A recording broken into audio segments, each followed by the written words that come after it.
For the last 2 years, I've been trying to build a beekeeping business that could eventually be sustainable enough to completely support me full time. So if you're trying to do the exact same thing, you're probably going to want to hear some of the things I learned this year in this video. Come on.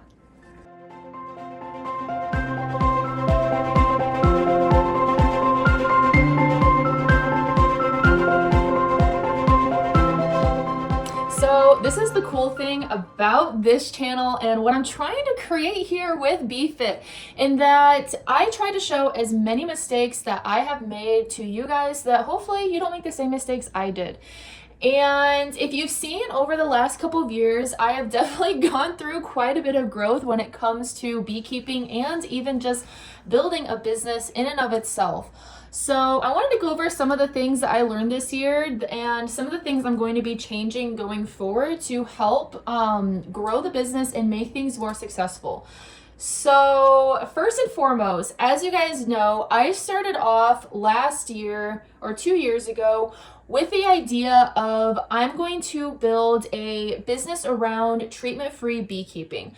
I am going to just go full, just throw everything at the wall, see if it sticks, and I'm just gonna go completely treatment-free and see what happens.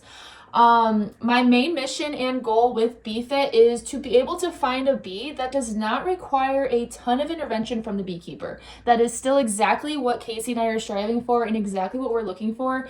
But along the way, we've came to some roadblocks and have learned a little bit in the process that we're going to have to take in order to achieve this. Now, doing this is definitely not an easy feat. I can definitely say that.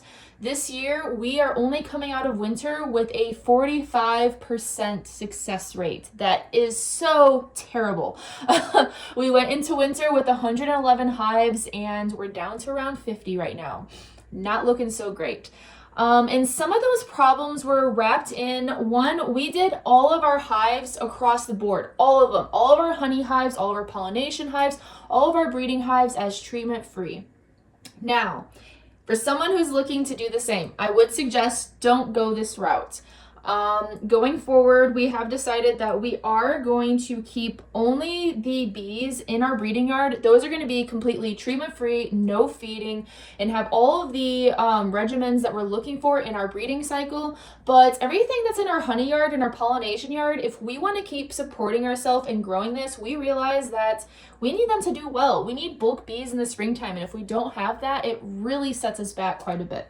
So before I get too far ahead of myself, let me talk about the 2 goals that we do have for this year.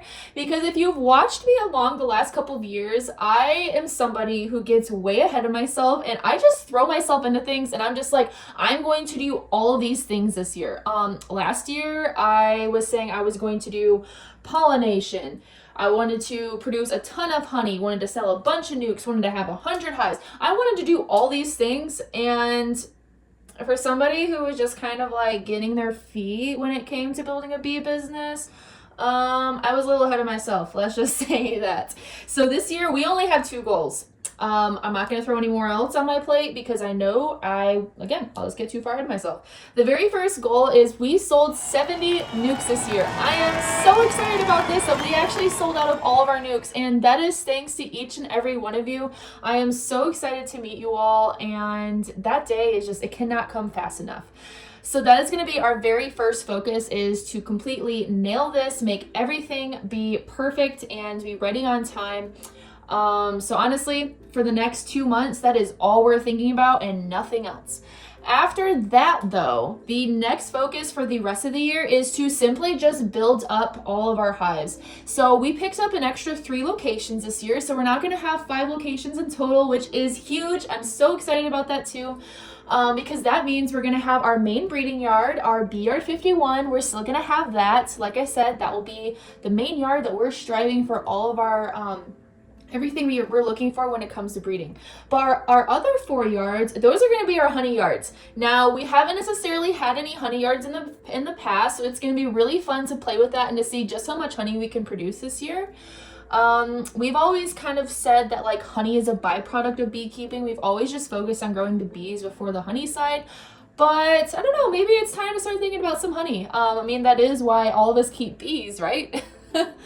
So those are going to be the 2 main goals we have this year. just kind of like a side goal, I'm not going to like completely push for this because I don't want to push the bees too much unless they're able to be. I just want to kind of work off of how they're doing, how the season goes, and just plan according to that. So we have a lot of equipment that we've built up over the years. When Casey and I came together as a partnership, we both were building up our own amount of equipment as well. So when we brought all of that together, plus some of the equipment we bought last year, we have a lot of boxes that are not filled and are just in storage. So it would be really cool if we could have all of those boxes out of storage and have bees in them going into winter time, but I don't know, we'll see. And the other just kind of side goal, now see, I'm almost like throwing too much on my plate, but these are all just based off of how we do this year. And if they do well, then maybe send some hives to California. We'll see. But like I mentioned, we lost 55% of our hives this year. That is, like I said, it just sounds so terrible. And one of the main things that we learned from this and why we lost so many hives is, okay, first off, we only had 2 locations. So we were jamming bees. Like I said, we went into winter with 111 bees, 111 beehives. So we had to jam pack these locations with bees. That was the worst decision ever. Robbing was terrible. The area was not able to support that many bees. Once it got to around like October, November, it got feisty in our yards.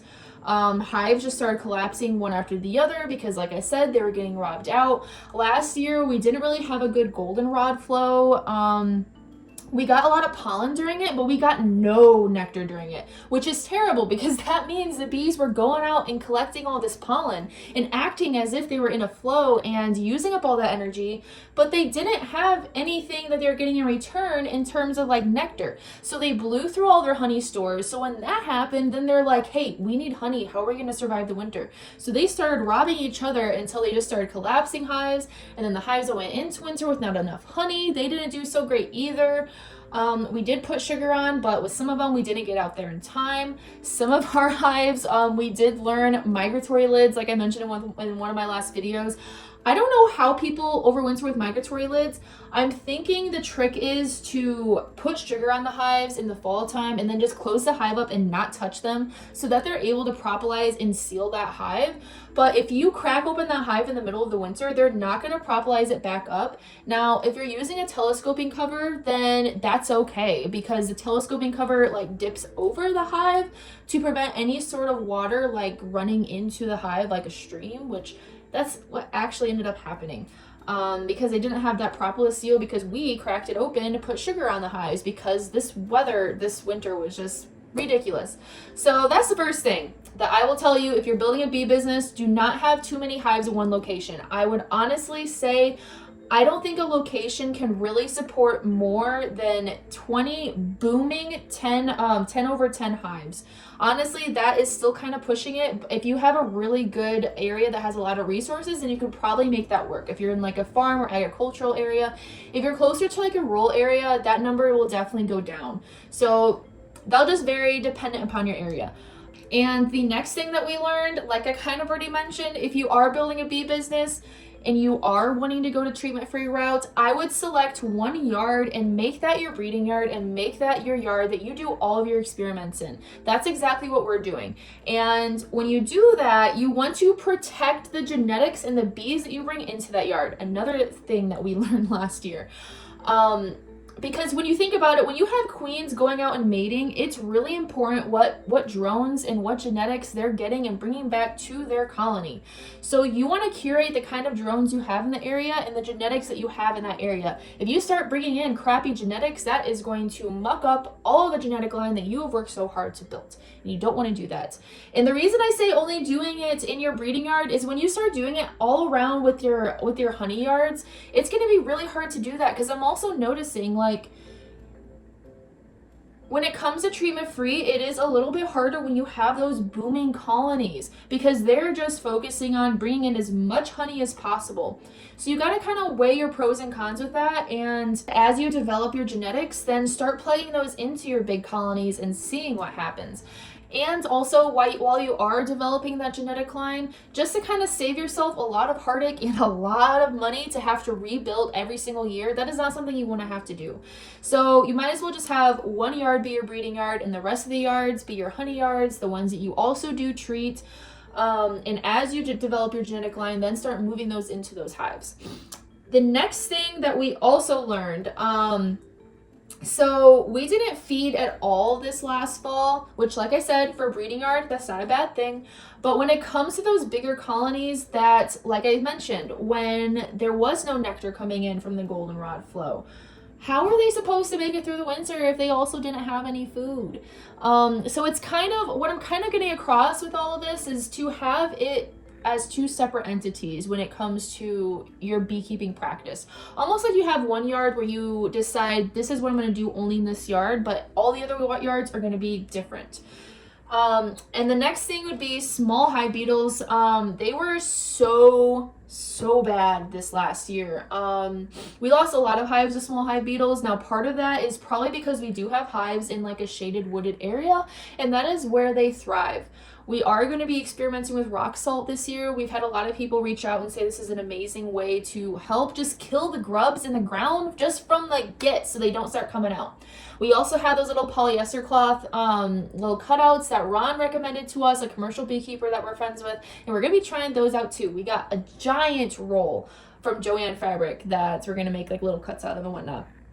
And then the last thing that we learned this year, because I never also took them seriously, and that is mice. So the mice were so bad. I don't know if it's just because it was so wet last year. I heard that's a thing when it comes to mice, that the wet years is usually when the mice are the worst, but we are located right next to a cornfield, so that doesn't help either. I'm sure all the mice are just having fun, having a big old party in the cornfield. And when it starts getting cold, they're like, hey, why don't we go over to that beehive right there? So we had some hives collapse because of the mice.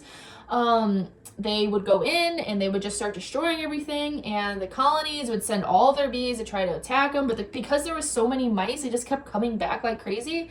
So a mouse guard is also something I would definitely suggest.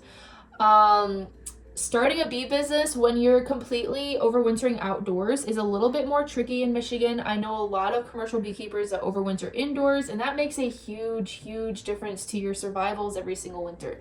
But that's the thing. Are we starting to create a bee that has to be overwintered indoors and that can't actually be outdoors?